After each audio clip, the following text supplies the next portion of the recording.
prihajali pozivi, kako bi lahko prišlo do kadrovskih pomanjkljivosti v javnem zdravstvu, sva se javili z dr. Bizjako Grims kot prostovoljki.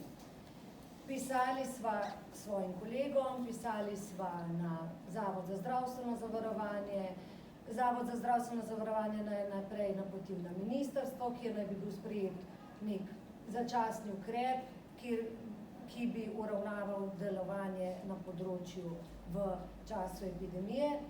Potem so naju napotili na Zdravstveni dom Ljubljana, kjer se je birokratsko odvrtelo nazaj, oni so spet pisali ministrstvo je spet pisalo ZZZS-ju in ta dopisovanja, ta papirologija je dokazala samo eno.